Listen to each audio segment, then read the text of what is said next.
someone says to me like, "Oh, like Batman killed a guy." I'm like, "Fuck,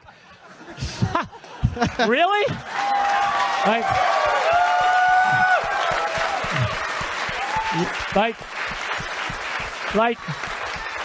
like, I'm like, wake the fuck up. It's like, yes, it's like, yes.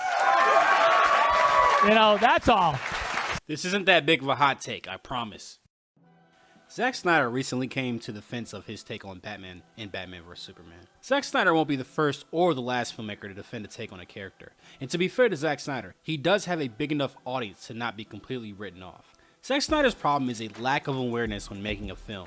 The reason he gets eviscerated by movie fans and critics is because his movies are riddled with flaws. Bad flaws. There is no such thing as a perfect movie. The movie I think that comes closest is Goodfellas. It might be the best edited movie of all time. The acting, directing, fucking everything is incredible in this movie. The problem is the third act isn't as good as the first two acts. The movie is never as exhilarating after Tommy dies. Another Scorsese biopic, Wolf of Wall Street, has the exact same problem. The fall is never as interesting as the rise. But the fall has to be there for the movie to work. Scorsese goes into overdrive, increasing the pacing and the tension of the scenes. He is aware of the issue. Being aware of a flaw can help cover it up. Infinity War has so many characters that Captain America gets the short end of the stick. But Captain America is featured in Endgame, and he's also been featured in a couple of other Marvel movies, including his own. They decided correctly not to shoehorn him more into the movie. But to make up for it, they gave him the last line of dialogue. Oh God. And they gave him an extra confrontation with Thanos, while all the other Avengers only got one. Thanos getting so much character development that it means you don't have much for Captain America to do is a good problem to have, or if you would, a good flaw. If a good flaw is a conscious decision by a filmmaker, a bad flaw is an oversight. A bad flaw is something easily correctable with little or no changes to the rest of the movie. A plot hole that can be explained away with a line of dialogue is a bad flaw. Movies with bad internal logic or movies that don't make any damn sense have bad flaws. M. Night is classic for this.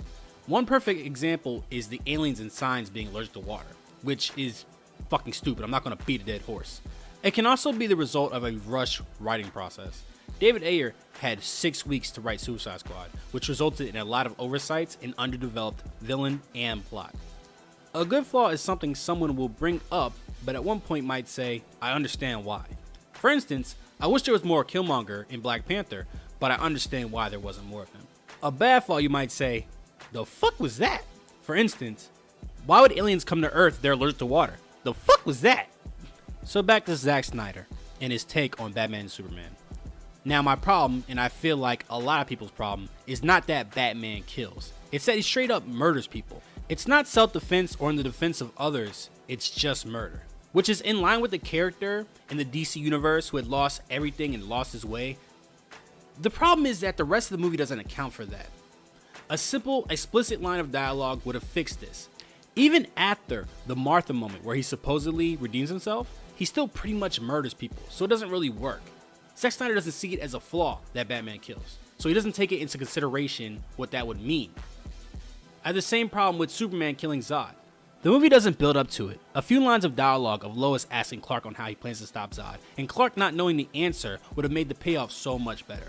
There's not even a moment where Superman takes a stance against killing, so his hesitation really doesn't make sense.